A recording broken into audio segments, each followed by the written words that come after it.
Top of the morning to you. Welcome to our special coverage of Russian invasion of Ukraine. I'm Olumide Macaulay. The headlines.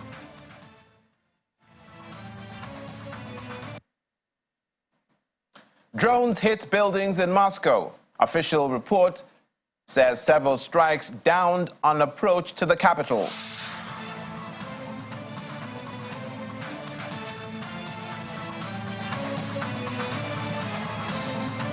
Explosions at Kyiv as Russia attacks for the third time in 24 hours. Plus,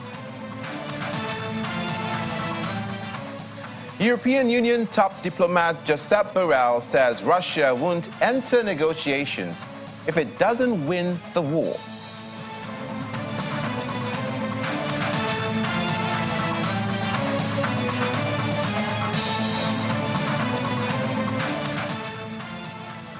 Thank you so much for joining us this morning. Russia says Ukraine launched one of its biggest drone attacks on the country today. Russia's defense ministry said all attacks approaching the city were destroyed and there were no reports of deaths. However, Moscow Mayor Sergei Sobyanin said 2 people were injured, one of whom was hospitalized in the early morning attack. The residents of several parts of 2 apartment blocks had been evacuated but later returned. Russian lawmaker Maxim Ivanov said it was the most serious attack on Moscow since Nazi attacks during World War II, saying no citizen could now avoid what he said was the new reality.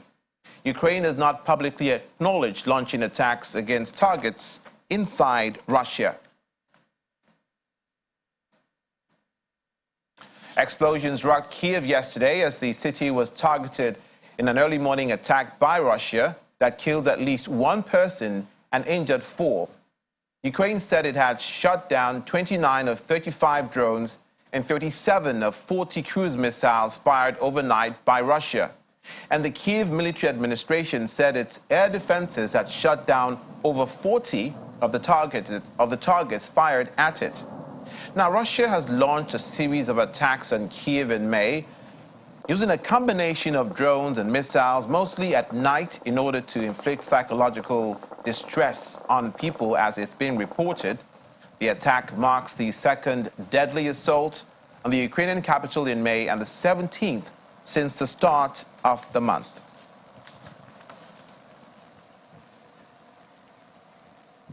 Meanwhile, Kyiv residents sought shelter from potential missile attacks amidst a 3rd air raid alert. Anna Charles, who lives in Great Britain and was on a brief visit to her parents in Kyiv, said she didn't want to risk getting hurt by falling debris from shut-down missiles. Charles, 34-year-old, who works in the IT sector, also said that reading a book distracted her from the danger the air attacks had unleashed over Kyiv. A Ukrainian Air Force spokesperson said Russia's main targets are typically stocks of Western weapons, energy facilities, and government buildings. But the fact that the missiles over Kyiv were shot down made it difficult to establish their target. Ukrainian President Volodymyr Zelensky said that using U.S.-provided Patriot anti-missile systems ensured a 100% interception rate and will play a role in pushing forward against Russia's invasion. Mr. Zelensky made his remarks after overnight and daytime attacks on Kyiv and other targets by Russian missiles and drones.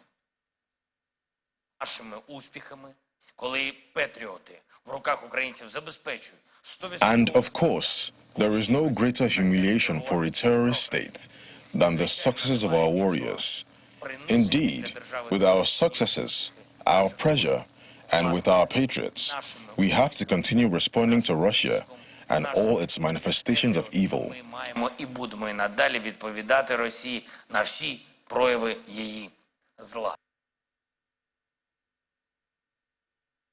Kharkiv's region governor, Oli Sinihebov, released a video that appears to show a damage to buildings in the eastern city of Kyivsharivka in Kharkiv region in Ukraine. The footage shows buildings in heavily damaged fashion in a missile strike that he said left 6 people wounded. The governor said the injured were 3 elderly women, 1 pregnant woman, and 2 children. Russia said on Monday its military had hit Ukrainian air bases in overnight strikes and Ukrainian forces that shelled industrial facilities inside Russia, as both sides sought the upper hand ahead of what Kyiv hopes will be a decisive counter-offensive.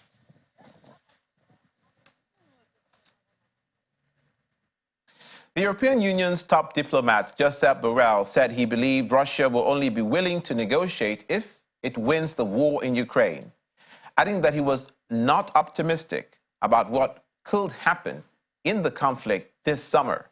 Speaking at an event in the Spanish city of Barcelona, Mr. Borrell said in his words, "I am not optimistic about what will happen in Ukraine this summer.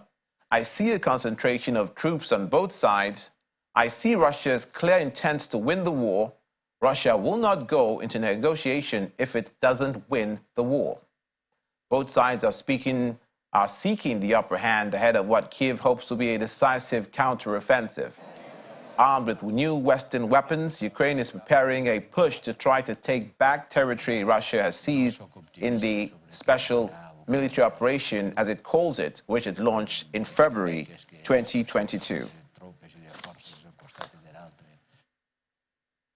Russia has been transferring its forces to Bakhmut to replace fighters from the Wagner Group. That's according to a spokesperson for the eastern grouping of the Ukrainian armed forces. During an interview with Ukrainian media, he says in his words, yes, Russia is currently rotating its units in Bakhmut, primarily in light of the significant losses the Wagner Group has suffered. They are forced to do it, not for any other reason. He also noted that all of the Russian units have been taking part in hostilities since 24th of February 2022 and have also sustained significant losses. He also said Russia used recently mobilized soldiers to replenish those units. One person has been killed and several others were injured by shelling in the town of Shebekino in Russia's Belgorod region. The region's governor, Vyacheslav Gladkov, said on his Telegram channel it was a difficult day and there was a lot of shelling. Gladkov noted that in recent days, Belgorod had endured a large amount of damage caused by hours of shelling that caused the power, cell phone connection, heat and water to go off in numerous areas which have now been restored. The governor mentioned areas including Novaya Tavozanka, Gravovka, Murom being amongst the affected areas. The Kremlin said that Russia's recent denunciation of the Treaty on Conventional Armed Forces in Europe will not have direct consequences, but there is a big vacuum in the sphere of arms control that needs to be filled. Russian President Vladimir Putin signed the law on Russia's denunciation of the Treaty on Conventional Armed Forces in Europe earlier on Monday. Commenting on the decision on a conference call with reporters, Kremlin spokesperson Dmitry Peskov said there should be direct consequences because, in fact, it was already a lifeless mechanism. Mr. Peskov said the Russian side simply brought the situation into line, adding that in the field of arms control and strategic stability, a large vacuum is emerging which urgently needs to be filled with new acts of international law that would regulate the situation.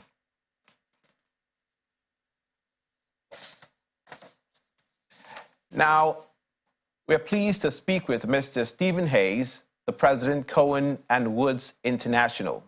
Good morning and thank you for joining us. Good morning, Olamide. How are you? I'm very well, thank you.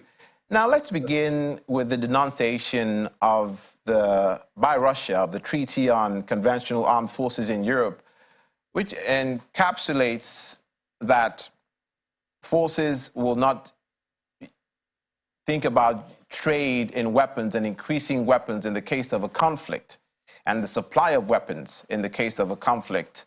But that seems to be why Russia is denunciating it, because Ukraine appears to be doing exactly that. What's your impression? Well, I think that the treaty is essentially, I would say, put in neutral right now, in the sense that no one is really following that. I think Russia is right, and I think the United States is also right to say, look, that treaty is essentially not in effect in time of war. And I think that all the adjustments to that are going to have to be put aside until there's some settlement, some sanity to all of this. Mr. Hayes, have the chickens come home to roost for the Russians because of this recent drone attack on Moscow, penetrating their defenses to the effect that though the damage was minimal, there was penetration? The last time it happened, it was at its periphery, but now it's closer to home. Well, I have mixed feelings on this. Certainly, you can see why Ukraine would do that. It's after all, there's 140,000 buildings at least that have been damaged or destroyed in Ukraine. So you'd think that there's a natural impulse to look, we've got to hit back. On the other hand, this does expand a war. It also hardens a Russian population. I don't think that when your community is bombed, I don't think your automatic reaction is to blame your leader. I think it's to blame those who are bombing. So I think it hardens the conflict rather than allows the opportunity for some type of negotiations, which I think is still, of course, far off. Mr. Hayes, I want to bring up the arrest warrants from the Russians concerning the remarks of U.S. Senator Lindsey Graham, who said in a meeting with Zelensky that the Russians are dying. And in the same breath, although it was edited by Zelensky's presidential office, he says that it's the best money we have ever spent. The Russians took that to heart and they started an investigative inquiry. They subsequently said they were issuing an arrest warrant for Lindsey Graham. We know that it's not without precedent. No one is surprised that he could say something that hardline because of his history being pro-military intervention. He was that way for Iraq. He was that way for Iran. He wanted the U.S. troops to stay permanently in Afghanistan. So no one is surprised that that happened. What's your impression of the comments of Senator Lindsey Graham? And also because later, when the Ukrainians released the full measure of the tape of the recording, it showed that he didn't say those things one after the other. He said it in response to the supply of weapons that is the best money we've ever spent. But the Ukrainians wanted a different reaction. What's your view? Well, Lindsey Graham has taken, at least as looking at the newspapers earlier this morning, Lindsey Graham has taken responsibility for those statements. He hasn't apologized, and I think an arrest warrant on Lindsey Graham is going to be about as effective as the arrest warrant for President Putin. It's silly on both sides, but I personally wish that Lindsey Graham had not added the Russians dying. Basically, the whole process is that you would prefer people not die, regardless. But I think it's in some ways unfortunate. Lindsey Graham has always been strong on defense. There's times that I've agreed with him, sometimes I don't, but by and large, he's been an effective spokesman on U.S. foreign policy. So I think, okay, it's been said. We understand the heat of the moment, but we need to move on and we need to be a little more diplomatic on both sides. Dmitry Medvedev, the former Russian president and a strong Putin loyalist, took exception to what he said. And all over Russia, they took exception to what he said. You said he hasn't apologized. Is that the right thing to do? And he didn't even say that he was aware that his comments were taken out of context. Well, I think politically he can't apologize, nor do I think necessarily that he should, given the whole context of the war. He's not going to apologize. I don't think he should be asked for one. I just think it was an unfortunate wording. But nevertheless, I think we've got to look at the greater picture and where are the spaces to have some dialogue. That doesn't help the dialogue. That certainly hardens an attitude towards one of our leading foreign policy craftsmen. But nevertheless, it's been said, we move on and recognize that this is a war.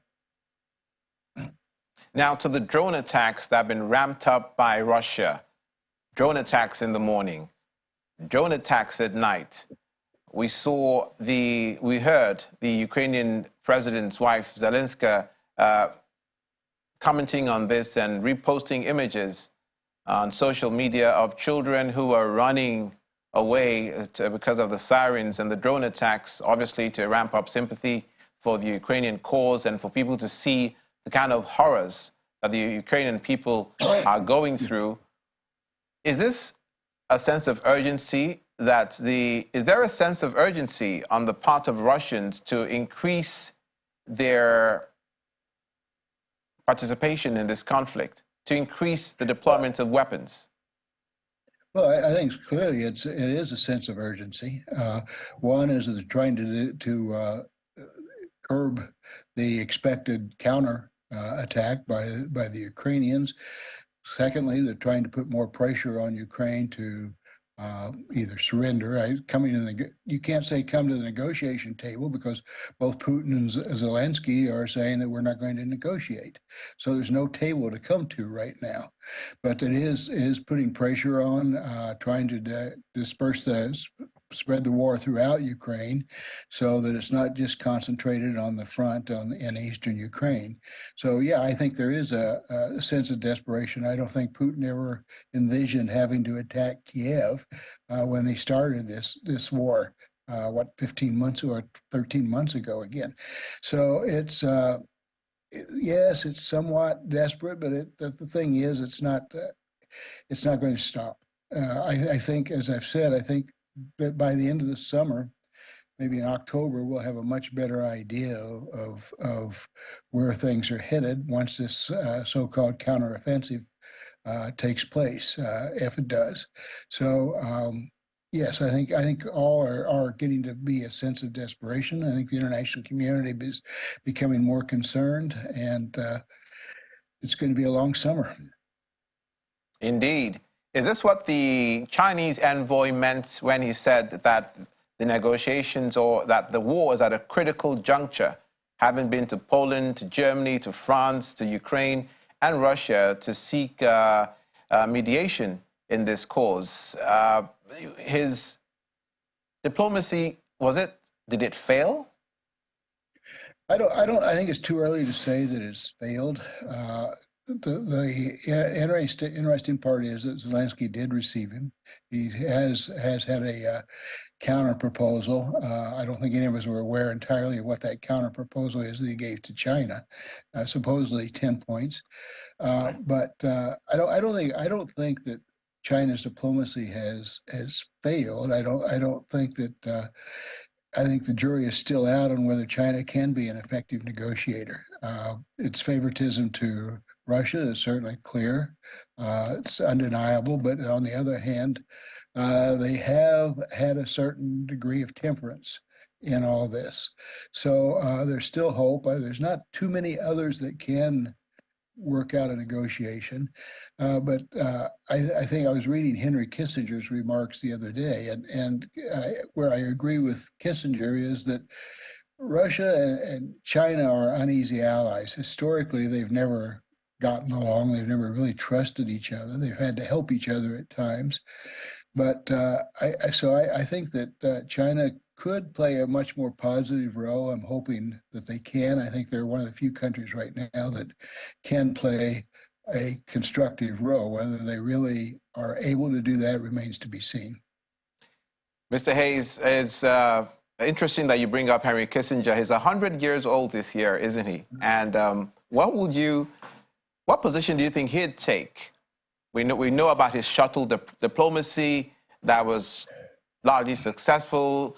Other people are fierce critics of Mr. Kissinger, going as far as calling him a war criminal.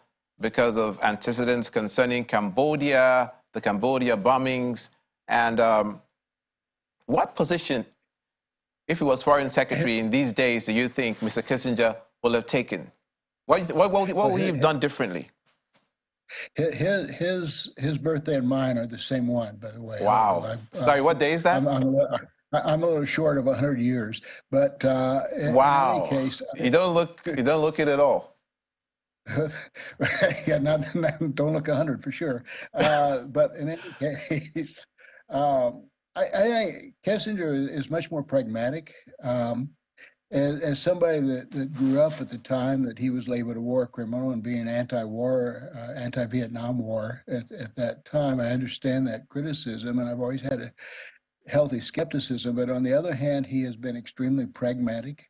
His policies at times have helped keep a global balance, but where he is, he recognizes now that it's a very different world, and his interview is pointing at he's optimistic somewhat, but recognizes that we are on the edge of World War III unless there's some strong pragmatic diplomacy. The problem is that there's a very hardened policy in the among some in the U.S. There's a hardened policy in Russia. There's a hardened policy in Zelensky in Ukraine.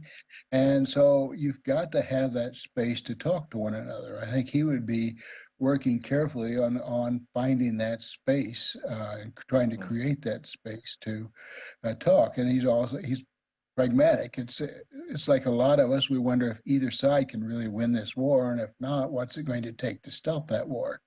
And I think that we'll probably have an answer to that, or be closer to an answer by the end of the summer. Thank you, Mr. Hayes. The images of children running away at the sound of sirens because of the drone attacks in Ukraine is hard to take. Happy belated or happy birthday in advance to you. Happy birthday. Thank you for being with us this morning. Thank you. It is always an honor. Thank you. Good to see you again. Same here. Mr. Stephen Hayes, President Cohen and Woods International. After the break,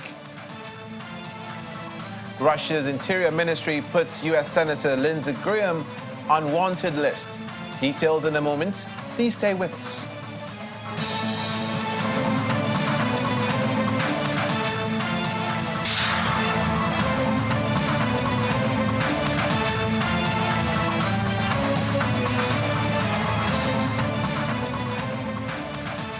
Thank you so much for staying with us, and welcome back to our special coverage of Russian invasion of Ukraine. Russia's Interior Ministry has put U.S. Senator Lindsey Graham on a wanted list. In an edited video released on the Ukrainian President's office of Graham's meeting with Ukrainian President Zelensky last week, Graham was shown saying the Russians are dying, and then saying U.S. support was the best money we've ever spent. After Russia criticized the remarks, Ukraine released a full video of the meeting which showed the two remarks were not linked. Russia's investigative committee said it was opening a criminal probe into Graham's comments. It did not specify what crime he was suspected of. The things you do for your country. Thank you very much for your coming. Thank you very much. Thanks, United States, people of the United States, for all big support. President Biden, bipartisan support, Congress, and really we thank you so much. Bipartisan support. Yes, it's very important. So we appreciate we know that from first days we have total support. It's about 38 billion, and big support, very important. The best money we've ever spent. Thank you so much.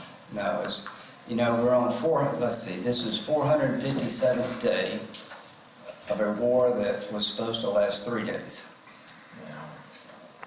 Yeah. You amaze me. Your country amazes me. It's about our people and about your people. Your people help our people. All our appreciation. You remind me of our better selves in America. That there was a time in America that we were this way, fighting to the last person. We're going to be free or die. Free or die. Free or die. Now you are free. Yes. And we will be. And the Russians are dying. Yes, but they came to our territory. Yeah.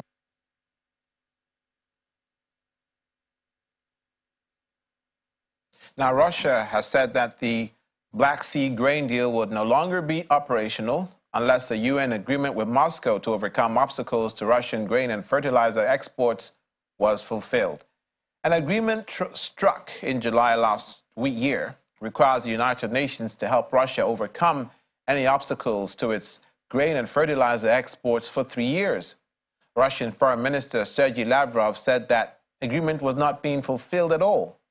The UN-Russia agreement was reached at the same time as a deal allowing the safe Black Sea export of food and fertilizer from Ukraine following Russia's February 2022 invasion. Now, this month, Moscow reluctantly agreed to extend the Black Sea grain deal for a further 2 months until July the 17th, but said more progress had to be made to advance its own interests. Lavrov said that less than 3% of the grain exported under the deal had reached the world's poorest countries. Finland has kicked off NATO air exercises involving more than a dozen countries and 150 aircraft weeks after the country joined the alliance in the wake of Russia's invasion of Ukraine. Colonel Henrik Ilo from the Finnish Air Force, which is hosting the drills, says the exercise started on Monday and the first big rotation is underway. For nearly 2 weeks, soldiers and fighters jets from 14 nations, 12 of which are NATO members, will take part in the exercises, mainly over Sweden's northern regions. After abandoning decades of military non-alignment, Finland, which shares an 800-mile border with Russia, became the newest member of NATO in April, although the Nordic country had been a partner of the transatlantic military alliance since the 1990s.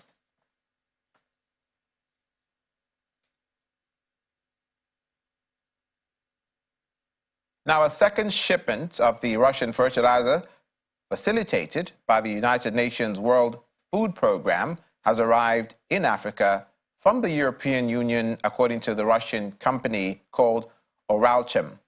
The shipment was designed to keep the Black Sea grain export deal alive, which Russia has threatened to halt, as we've been reporting. The 34,000-ton consignment was under the company's group's name and arrived in Kenya.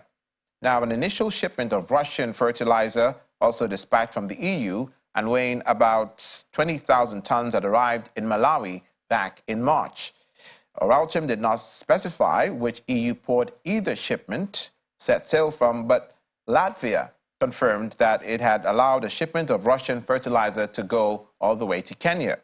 Russia had cited the seizure of Russian fertilizer stored in Riga due to its sanctions, that is EU sanctions, as a key stumbling block to its continued participation in the Black Sea grain deal, which allows Ukraine to export farm goods back from its Black Sea ports.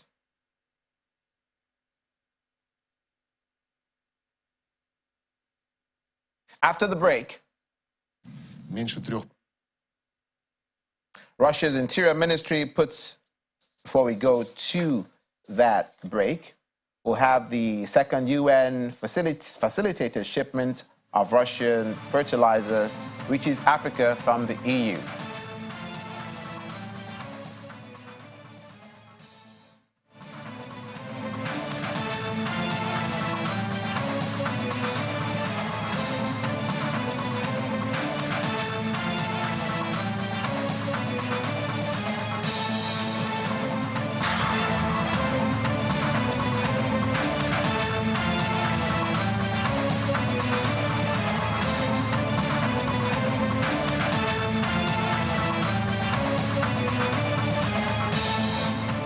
A warm welcome back to our special coverage of Russian invasion of Ukraine.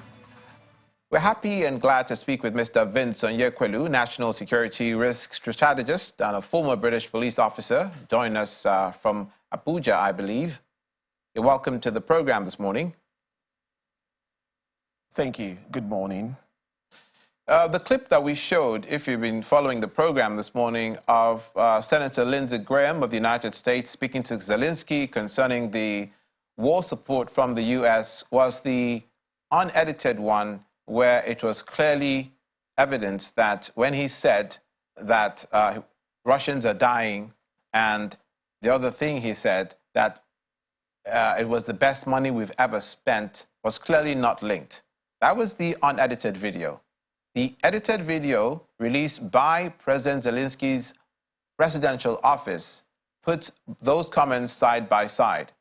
In other words, it was him saying, Russians are dying, best money we've ever spent.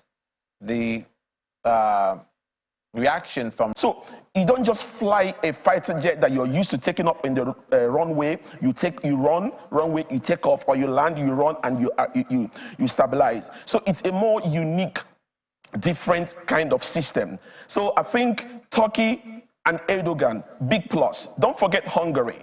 You don't expect the president of Hungary to get involved because Ukraine will not trust Hungary, because Hungary has taken a side into Russia. You don't expect even India to get involved because India has taken a stand also. So Turkey seems to be more approachable, even though it seems that Turkey is more on the side of Russia, but they are more approachable in all this, in my own opinion. The president of Belarus, Mr. Onyekwelu, said something that was, many people took the wrong way.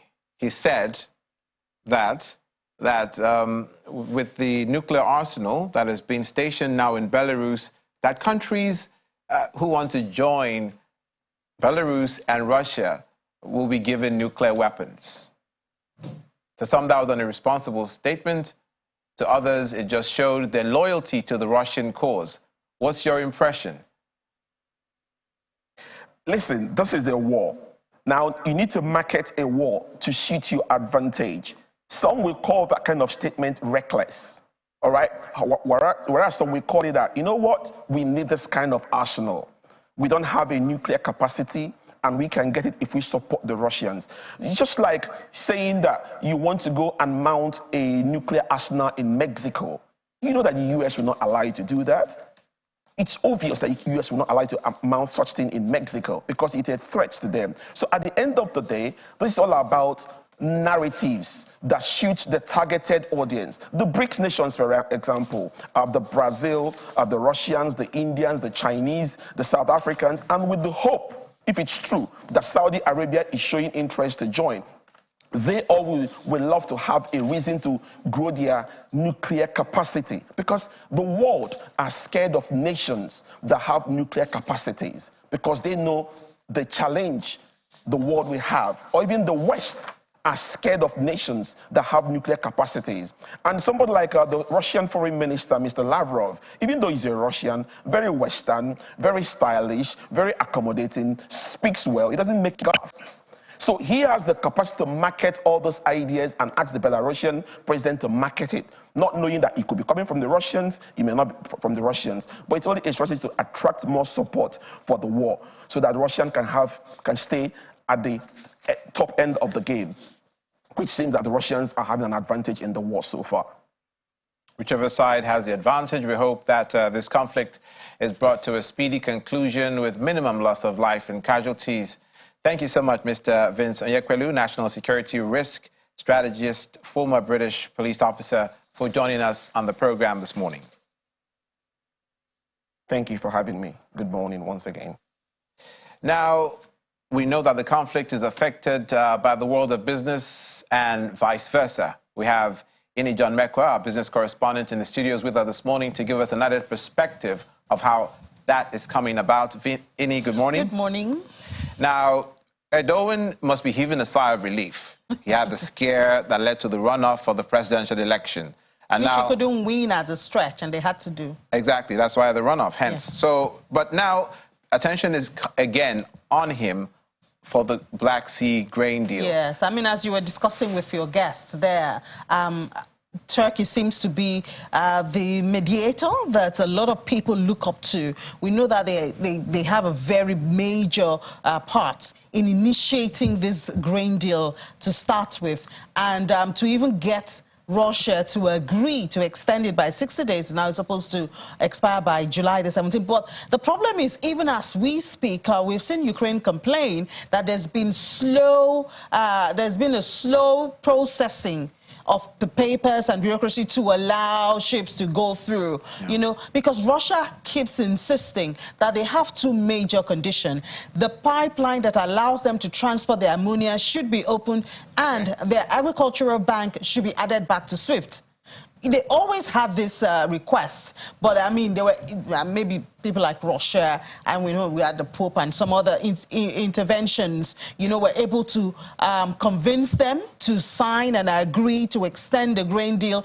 But even as we speak, when the grain deal is active, a lot of activity is not going on there. Ships are being left, and of course, once businesses see that there's no free passage, you know, along the corridor, the Black Sea corridor, then people are reluctant to send, to get involved. I'm talking about like the shipping companies, the insurance, all of those involved in logistic, you know. There are a lot of accounts and banks that will be a part of it. Okay. Nobody wants to lose money, so people don't want to get on board when they see that even now approval of papers for ship passage and all of that is being very slow. And it seems this is how Russia wants to send a message that these two conditions, that's allowing the transport of the ammonia through the Black Sea pipeline and getting the agricultural bank back to SWIFT, that's how they want it to be done, and that's how they want to send their message. One of the impacts of this war is diminishing investment in Russia by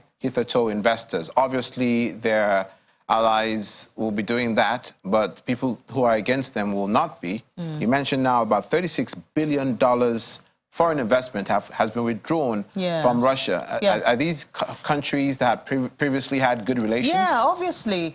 So this is a report that just came out, capturing or putting a number to what we've seen, a lot of transactions we've seen. We've had in the news, we hear of oil companies that have left, of Nike, you know, clothing. A lot of Western companies have left Russia. So this report has just captured it, that those that have left and the capital they have withdrawn, and employment also, remember, between March 2022 and March 2023 is captured in this $36 billion.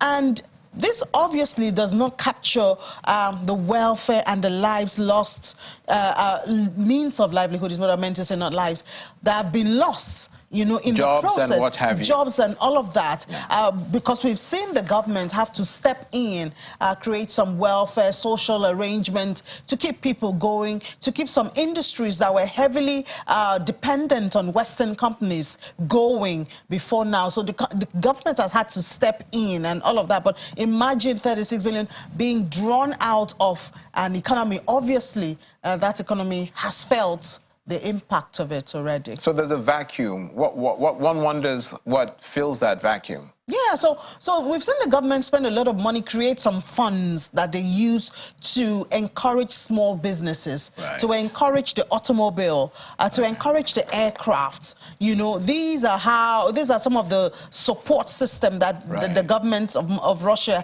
has created to sustain.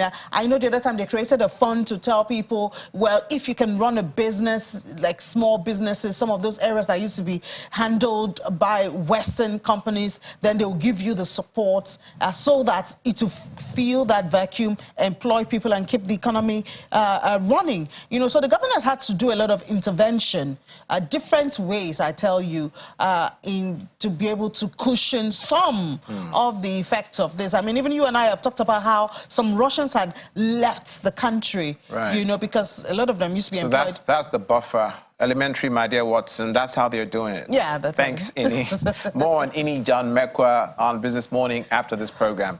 Thank you.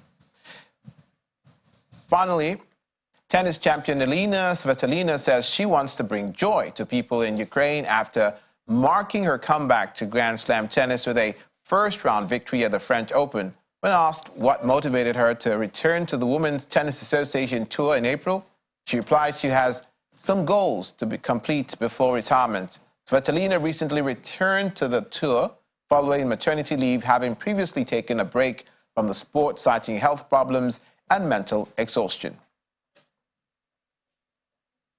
And that's where we leave it for today's special coverage of Russian invasion of Ukraine. Thank you so much for watching. I'm Olumide Macaulay.